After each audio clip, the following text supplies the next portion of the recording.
مصلحا ومجددا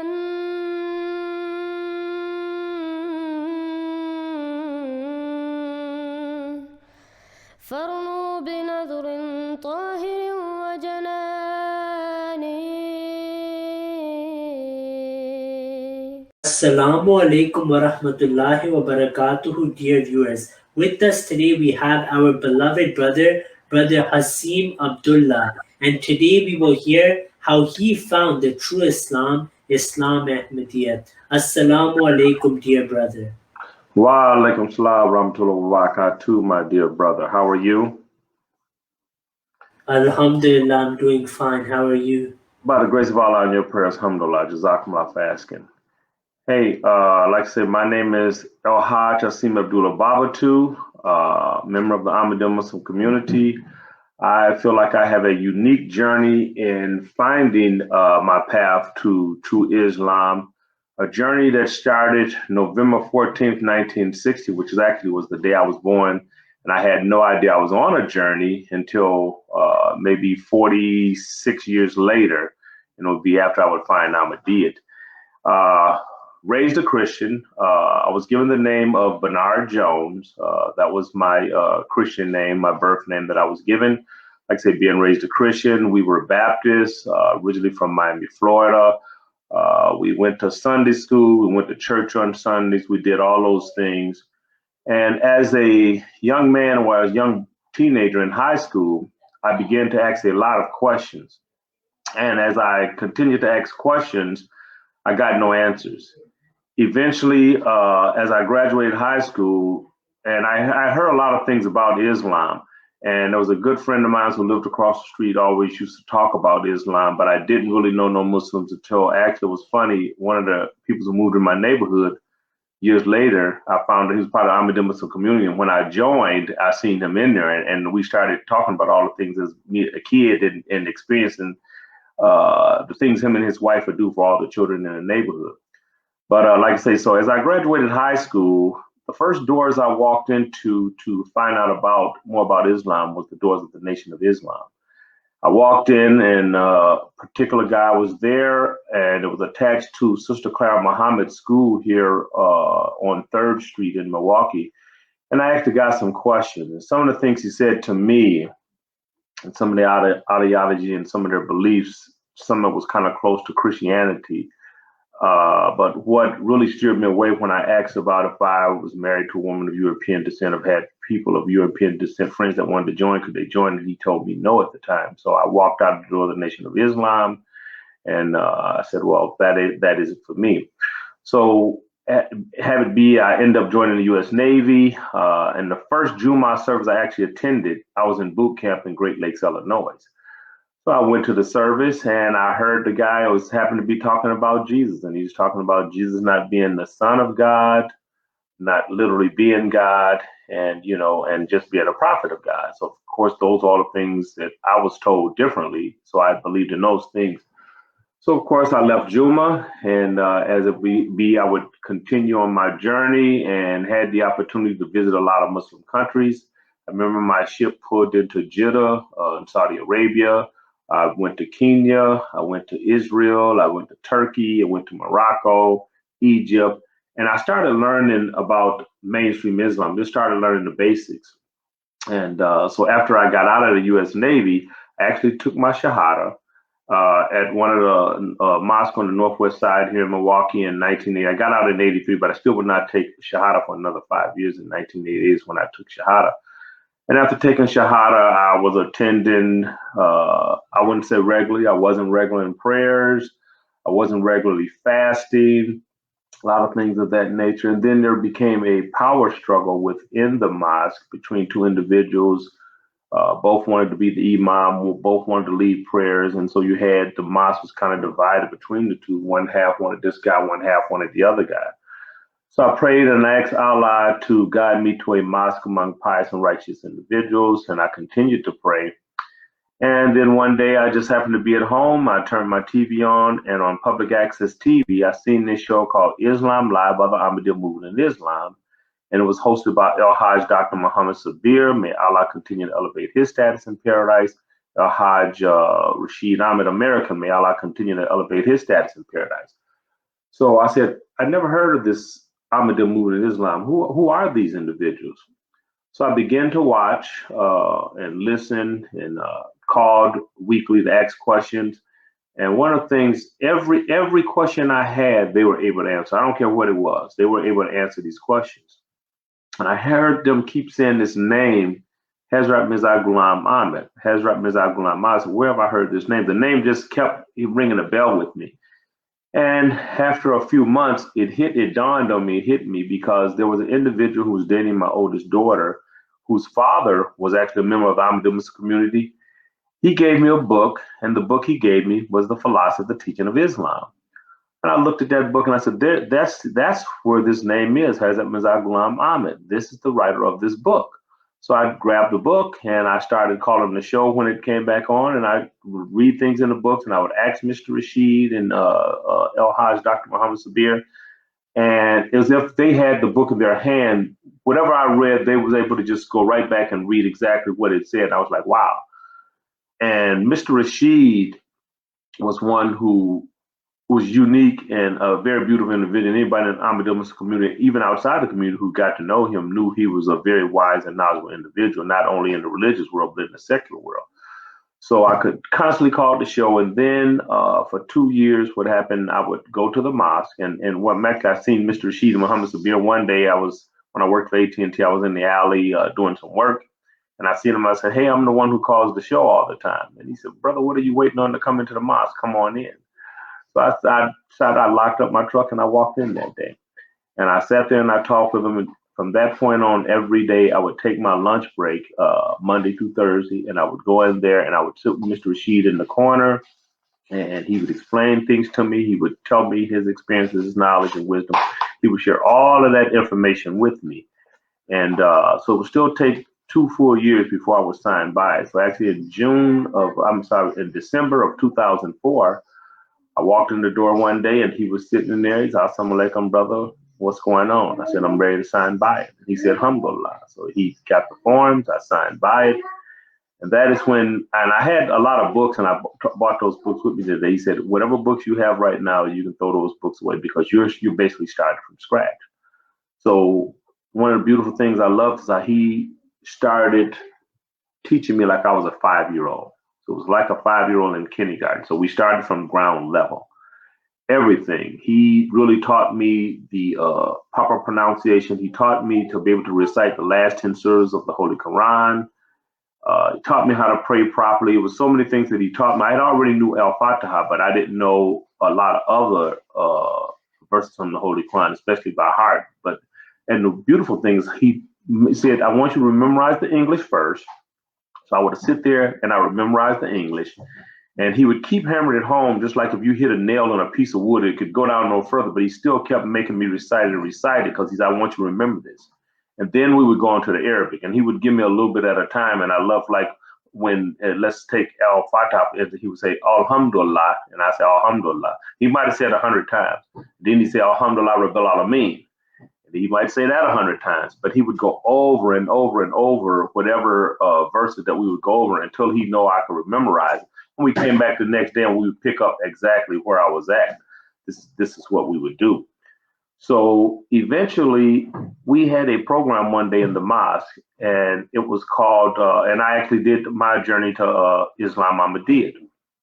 And as before the program started, I started kind of looking around the room, and I started looking at a few individuals, and I seen our current president, El Hajj Nasrullah Ahmed, who was a bus driver. And he was a bus driver, and I realized that, I've been on this bus before.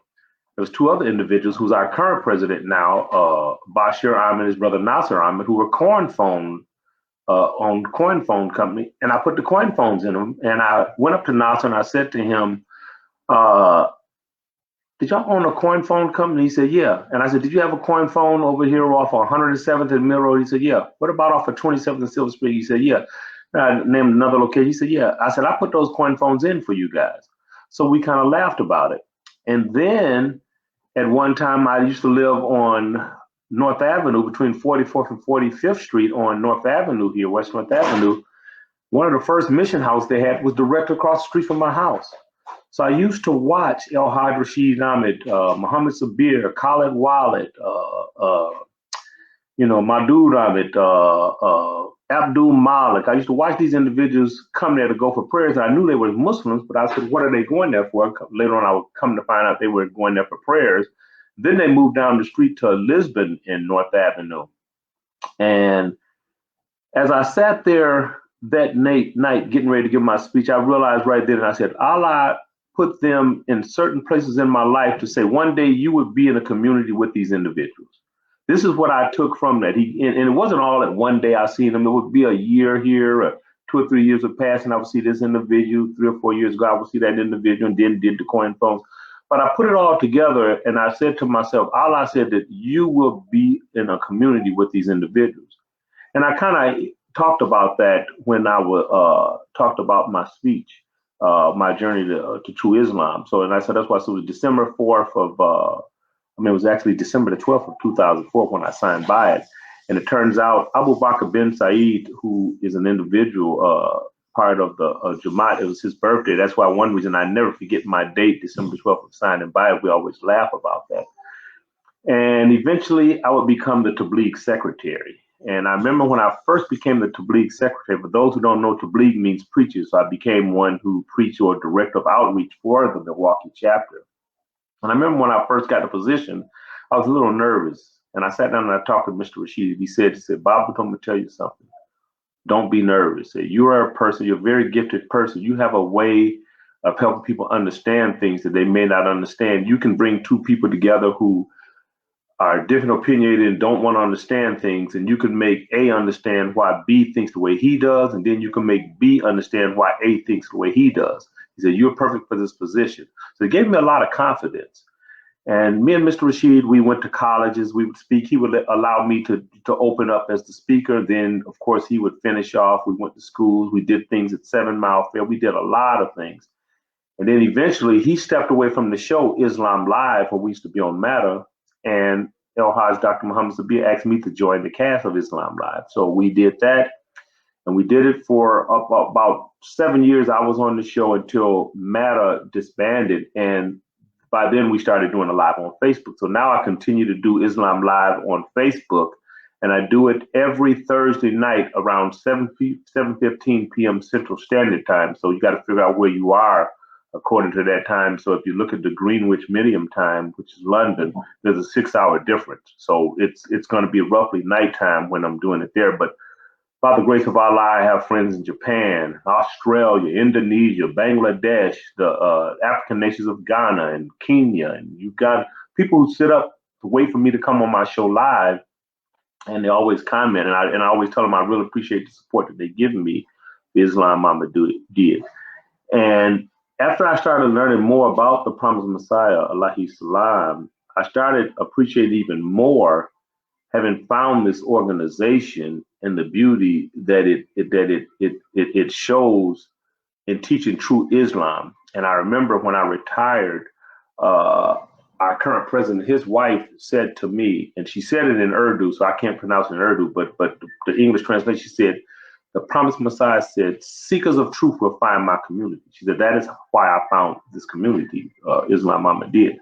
And since being a part of Islam Ahmadiyya, I had the pleasure of making Hajj in 2017, because a lot of people say, oh, Ahmadis don't make Hajj, Ahmadis don't make Hajj. And that's when somebody said, hey, put El Hajj before your name, because people know you're an Ahmadi. When they see El Hajj, they go, wow, Ahmadis do make Hajj.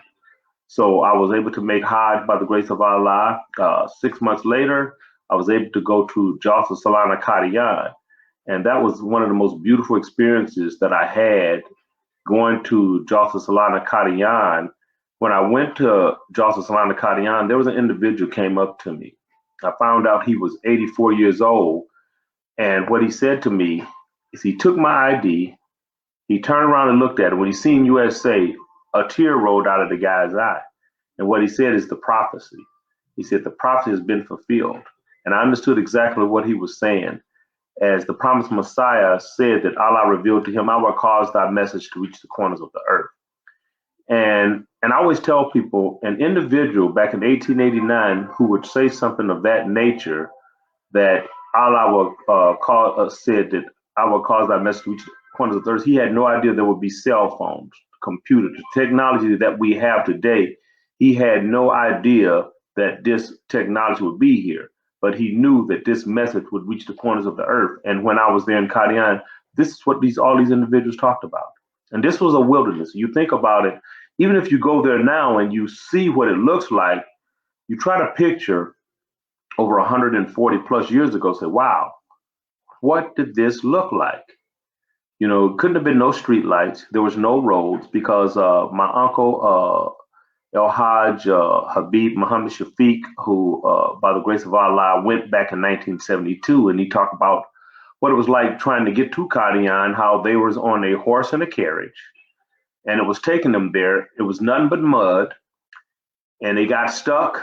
Their suitcases and things fell off. They had to get off. They had to push the thing out of the mud, and they continued on and slept on hay out there. So again, that came to mind about how they were sleeping and how all the things they did. And to look at where Ahmadiyya has come to and where it has come from, only Allah can bless something and make sure that it continues to prosper, that it continues to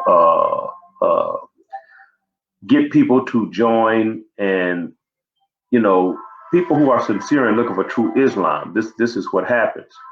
So also during my time, one of the things I have experienced, especially being director of outreach here in Milwaukee, doing things in the community, a lot of people say, I've never heard of the Ahmadi Muslim community. But by the grace of Allah, we're really getting out there, and now people want to partner with the Ahmadi Muslim community. They love our slogan, love all, hate for none. We were invited to a church. We went to the sermon, and the pastor there, that was his sermon, was love all, hate for none. And he said that I want to use this motto of the Ahmadi Muslim community. And he talked about that. He talked about love for your fellow human being, humanity. And people always see, and he's a white individual. So when they see a white man and a black man, a Muslim and a Christian together, people are sometimes awed to see that. I said, but this is the teaching of Islam. This is the beauty of Islam Ahmadiyya. This is why we go out and we do things, because we're humanitarians. This is why I serve humanity. And so people see that and they love that, and they say, wow, the Ahmadi Muslim community is so beautiful. And even before I retired from AT&T, a lot of my coworkers they heard something negative about Islam. They said, no, that's not Islam. There is Islam over there. So I became the face of Islam to these individuals. They would say, no, Hassiem Babatunde is the face of Islam. And I would feel honored that they would even say that. And some of these individuals, when they seen something wrong, they would take defense of Islam, because they would say, no. I know how he treats me. I know how he thinks of me. I know how he cares about me. I don't care what you've seen on TV, what happened there. That ain't the teaching of Islam, because again, I see how he treats me. And I remember when how I got my name. You know, I always tell people I got the name Babatu was given to me by a man when I was in Kenya in 1982. My ship pulled in there, and I used to go see this guy, and unfortunately, I can't remember his name, but he used to say, hey, Babatu, how you doing? Every day. We were there for 8 days. So 6 of 8 days, I was able to leave the ship to go see him. And when I would go see him, you know, he was, hey, Babatu, how you doing? We sit there and talk. He would explain me some of the things, the traditions of Kenya and some African traditions, and we would eat food, and we would sit back, and he would just teach me some things. So when I looked to get ready to change my name, and I had a book of African names, I opened it up. You know, you don't open a book up sometimes on the first page, and it wasn't the first page. It was just the middle of the page. I opened it up. There in the upper left-hand corner was the name Babatu, and it said Peacemaker. I said, wow, that is the name that I'm going to adopt. I'm going to take that name Babatu, because I said, Allah said, here is your name right here. So I would add Hassiem and I would add Abdullah to it. And that's how I've got the name Hassiem Abdullah Babatu, which Hassiem means strong, Abdullah servant of Allah, Babatu peacemaker, strong servant of Allah and peacemaker. And everybody said, wow, that is the absolutely perfect name that you have been given. And also, when I got ready to legally change my name, I talked to my wife and I asked her, did she have any objections to me legally changing my name because her name is Terry Jones. She would keep that name. And she said no. And then I talked with my mother and my father. And when I say my father, he's my stepfather, but he's my father, the individual raised me. And I asked both of them, I said, do you have any objection to me changing my name? And both of them agreed, said, no, we don't. We know your heart. We know the individual you are. Just because your name changes, your heart ain't going to change. You're already a very beautiful and kind individual. So with the blessings of all three of them, I changed my name. Because even if one of them would have said no, I would not have changed my name. So it was through their blessings that I was able to change my name. But as one of the biggest differences I've seen between mainstream Islam and Islam Ahmadiyya was the love, the brotherhood, the gatherings, going to jalsas, going to ishmas, all these things of that nature. Because when I was part of mainstream Islam, I was invited to a conference down in Aurora, Illinois. I went down there with the individual, and I only knew him, of course, and he knew just the individual who invited him. But I didn't see that brotherhood, that love, the embracing, and didn't pay much attention until I went to the first Jalsa in 2005 when we used to have them in Chantilly. The Jalsa Salana USA was in Chantilly at the time. And I went there and I watched these individuals embracing and hugging and showing love. And when they found out I was from Milwaukee, they started naming individuals. Oh, yes, Rasheed Ahmad. Okay, Nasrul Ahmad, the president. Maudud Ahmad, Tahir. And I was hearing, I said, wow, these guys know all these individuals. And through my travels, I continued to travel, originally being from Miami, Florida. When I got ready to go home, Mr. Rasheed said, call the president down and tell him who you are and that you're coming. And when I did, called the president, and him and Fareed, what's his name, Zarafullah, met me at the door, and I've become great friends with these individuals. And every time I go home to Miami, I always call them, tell them, I'm coming. The first thing they always ask me, do you need somewhere to stay?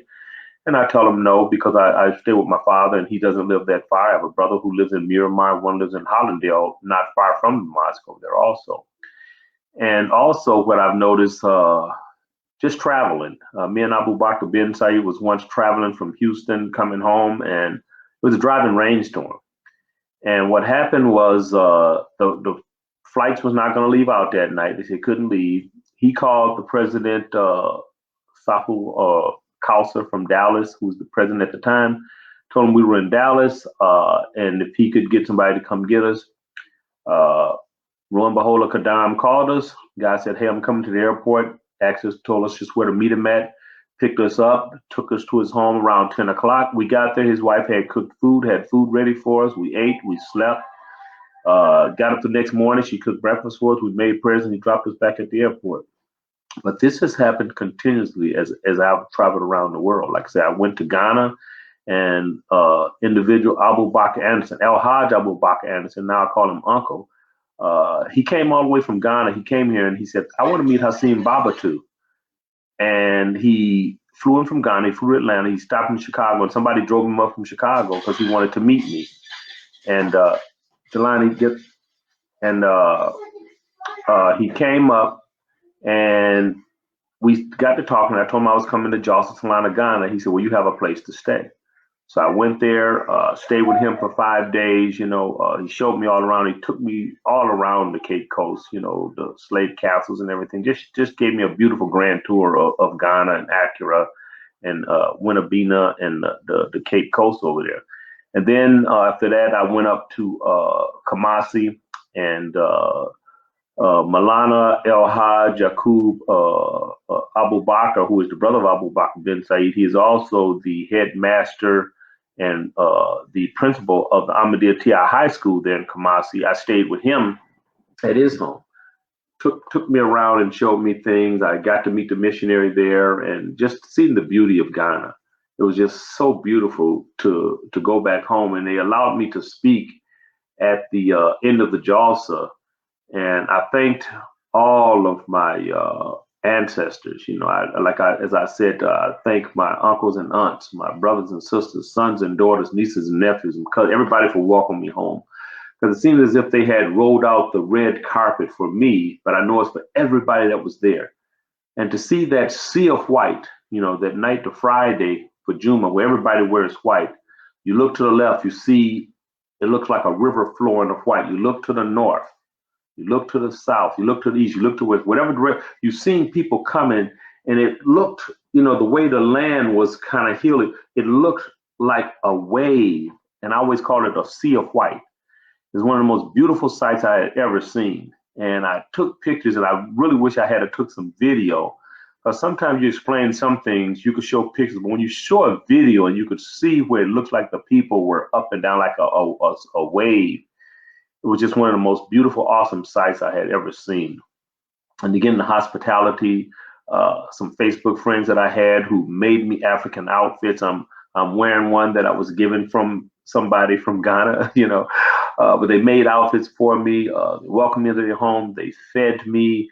It was just unbelievable, it's things that I've never experienced. And somebody once told me, they said, Ahmadis are the most traveled Muslims in the world. And I understand that we are, because we're the only organization who have jalsas around the world. Jalsa Salana Ghana, Jalsa Salana UK, Jalsa Salana Germany, you know, France, Bangladesh, everywhere, you know, Guatemala, you know, and I'm seeing, you know, because I hear people say, I'm going here, I'm going there. And by the grace of Allah, I had a chance to, you know, go to Kadian, like I say, Ghana, and also to the UK. I was invited to go to Uganda the past February, but unfortunately the pandemic hit and I didn't get a chance to go. And also Nigeria, I was supposed to be going, so I won't get a chance to do that this year either, though. But by the grace of Allah, I'm still hoping that I soon get the opportunity to be able to partake in those jalsas also. So, but the Ahmadiyya Muslim community, you know, it's the most beautiful, most dynamic Muslim community here on planet Earth. As people reach out to me, especially non-Muslims, said, when I think of Islam and they talk about brotherhood, the pictures that you share, that's what I see. You know, because they see, you know, the diversity. And I always love to take pictures with me being an African American, with Africans, Pakistanis, you know, people from India, people from European nations, people from the islands, just people from the African nations, people from all the world. And I've got a few pictures like that where all the continents, with the exception of Antarctica, are represented in the picture. All the ethnic backgrounds are represented in the pictures. And when people see those pictures, it awes them, because, you know, people say, wow, they think of when they said, when, you know, Malcolm X said when he went and made Hajj, how all the things that he had taught, he realized was wrong what he had been taught versus what he had learned. It's like, wow, I've been taught wrong. This is the beauty of Islam right here. And, you know, and it was more like what he was giving, more of what I would consider as black nationalism and not spiritual enlightenment. That's why I tell people, if you want spiritual enlightenment, you need to be a part of the Ahmadiyya Muslim community. Not only do we get the knowledge of the world and other things, but we get spiritual enlightenment.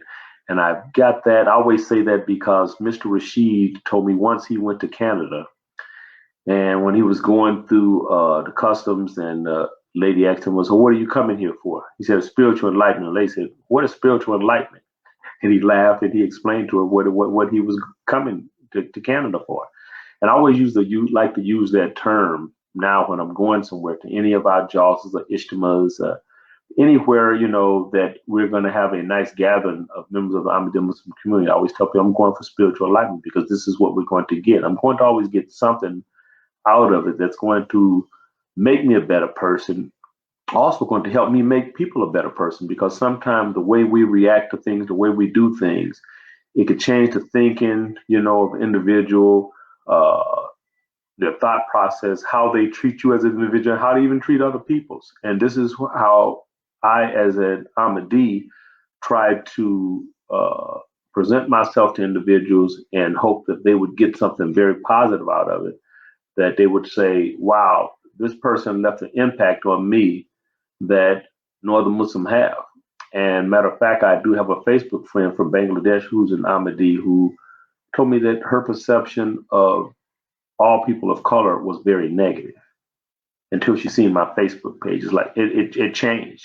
It's like, wow, you know, because she's seen how I treated people, how I pushed Ahmadiyya to love for it and everything like that. And everything just changed. And I had some individuals who told me the same thing, that their perception of African Americans was different until they seen me and how I treated people, how I carried myself. And I said, well, one of the things I do is I try to, and they always say, treat people like you want to be treated. The Holy Prophet Muhammad said, you love for your brother what you love for yourself.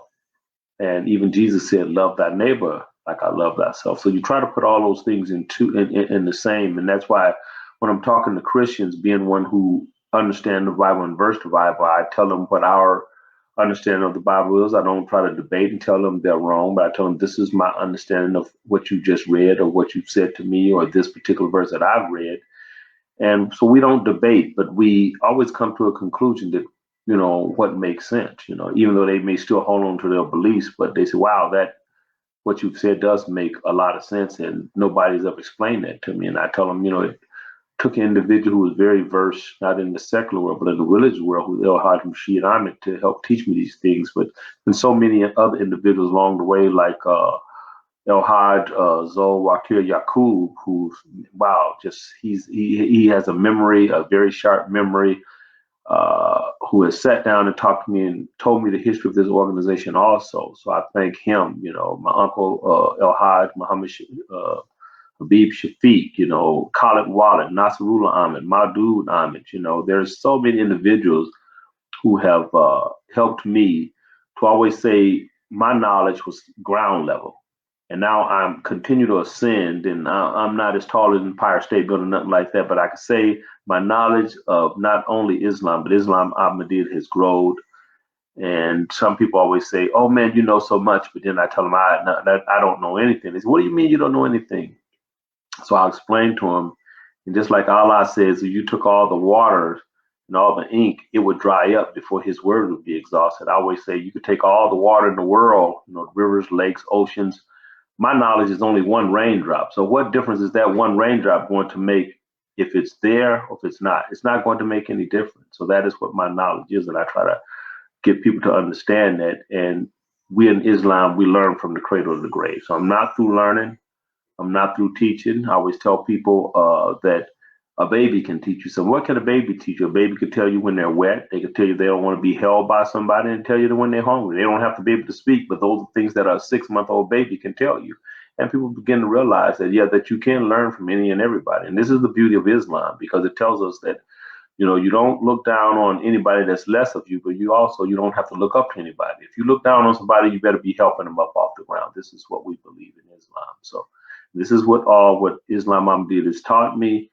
I had one individual who said to me, he said, man, Hassiem, you've always been a good person, but I've just noticed a change in you since you joined this Ahmadiyya. And I said, yeah, the Ahmadiyya. He said, what is it? And I always use a quote from Rumi, the poet. And what Rumi said is, that's what God said to the rose and made it laugh in full-blown beauty. He said to my heart and made it 100 times more beautiful. This is what Islam Ahmadiyya has done for me. So I appreciate everybody that's around me, everybody that supports me and watching my shows, everybody that extends a hand of gratitude, of love, support, that helps me to increase my knowledge, all those things of that nature. I really, really appreciate all those things. So that is why I try to propagate and show people what true Islam really is. I don't tell them, oh, this person wrong, that person wrong. All I just say, if you want true Islam, look at Islam Ahmadiyya, and I feel I have to say no more. So that is my story in a nutshell, and I hope and pray that everyone enjoyed it, and I request prayers. One other thing is my daughter allowed me to raise my 3-year-old grandson, and a lot of you will see him on Facebook, Jelani Dafari. They allowed me to give him his name. Jelani means full of strength. Dafari, firstborn son. Of course, it's an African name. It was their firstborn son. And you see him in the mosque with me praying. Sometimes he wanted to try to get in on camera. You might have heard some of the noise from him in there, but I tried to keep him away so I could keep this thing a little quiet. Please keep him in your prayers, that he continues to hold on to this religion. He's always looking to go to the mosque with me in prayers. He's always looking to learn. He's been learning a little bit of the Arabic alphabets and Urdu, as our Marabi, Zafar Sawa, has been teaching him. We Monday through Thursday, when we have the Quran recitation, where he teaches proper recitation. So please keep him in your prayers that, inshallah, he holds on to this religion. Okay, Jazakum Allah. Inshallah, Jazakallah, dear brother, for your time today. Just a few questions for you before we end the interview. If you can tell the viewers about the importance of Khilafat, especially in today's day and age where we see such division in the Muslim world, how would you tell the viewers who are non-Ahmadis and Ahmadis alike the importance of Khilafat? Wow, that is after prophethood, Caliphate is the next most important thing, and I'm glad you said that because I had the honor of meeting Hazur 5 times in a 4-year span. And the first time I met him was in 2015 when I went to the UK Jalsa. And how I got to meet him, I remember I didn't have a malakat. I didn't have it set up to meet him. And an individual told me when we was on the bus, he said, when you get off this bus, everybody else is going to go left. Go to the right. When you get down by this fence, make a turn. That is going to be the road that leads you directly to Hazur's private secretary. He said, go down there and get you a malakat, get you an appointment for malakat. So I did that. And it was funny. I got to the gate. There was 2 individuals standing there on the outside of the gate. And the guy on the other side of the gate, when he looked at me, he asked to see my ID. When he said to see USA, he allowed me to go in. I walked in. Hazur's private secretary said, asked me that I want a malakat. He said, yes. So he said, okay, 7:30. So at 7:30, I was there sitting, waiting, at Fazl Mosque, in the building. And I got to meet Hazur. I had so many things what I wanted to say to him.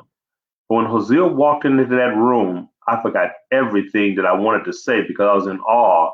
And I was so honored to be in his presence that I just forgot everything. I was like, wow, I can't believe I'm in the presence of a man of God, a man who has direct connection with God to pray for us, to give us the divine knowledge and wisdom that Allah has given him to lead us on a quest for peace, a quest for knowledge. All these things are like that. And all I can say to him is that who I was, the Jamaat I was from, requesting prayers.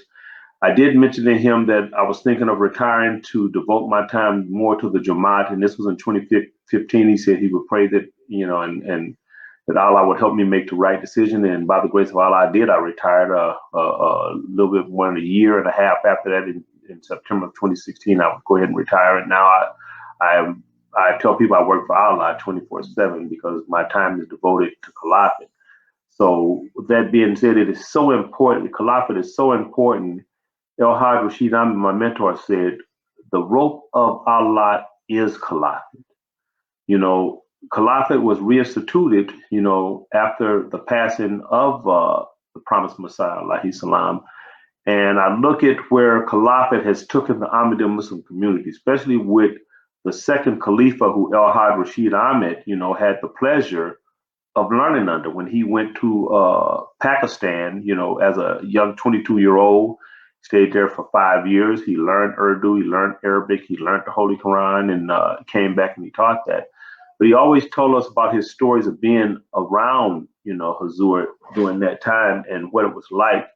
And it was an experience that he couldn't compare anything to it, it was something that it was incomparable. And that's why I say meeting Hazur, I have nothing to compare that with, and meeting him and just being in his presence and being a national Amla member for the Majlis Ansarallah. That is how I had the chance to meet him 5 times in a 4-year span, where we had meetings with him talking about our departments, our goals. Did we reach our goals? The goals that were set for us. And he's just such a beautiful individual to be around because it just something rubs off of him onto you when you can see a man who's praying 24/7 for humanity. No matter if you're an Ahmadi Muslim, a non-Muslim, Christian, this is a man who prays for all of humanity. So I always say to my non-Muslim friends, if you're looking for Caliphate, look no further than Islam Ahmadiyya. For my non-Muslim friends who are Christians or Jews or Hindus or Sikh, if you want to look at leadership, look at Caliphate. You want to see true leadership, you want to see true guidance, look at, I share my Friday sermons. I share that on my Facebook page, and some people I send that to them right after I get the sermon that are in other countries, and they get it and they share it too, to put along their Facebook pages. You can see the wisdom in his words, and some of the words you see and some of the wisdom he used. You can see this had to be from an individual that has direct connection with Allah. And those of you who don't have the book, World Crisis Pathway to Peace, and I've shipped this book all around the world.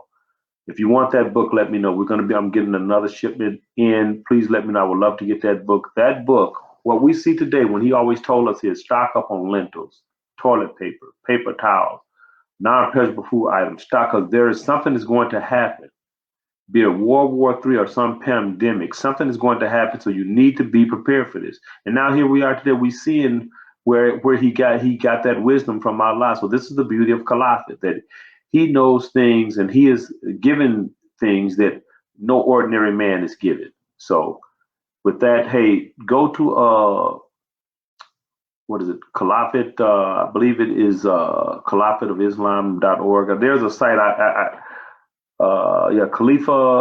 khalifamasih.org, and you can read more about him, or go to our page, alislam.org, and see what you can find out more about our beloved Khalifa.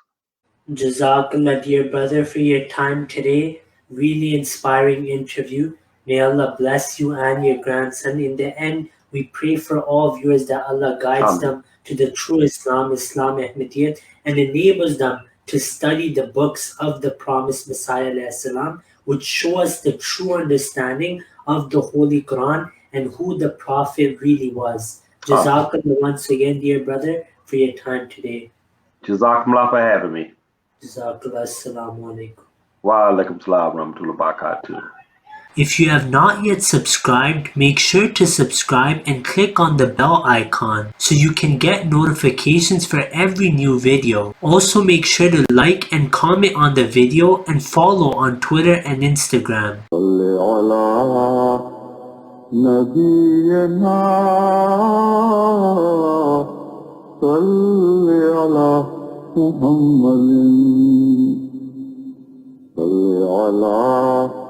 سفينا صل على محمد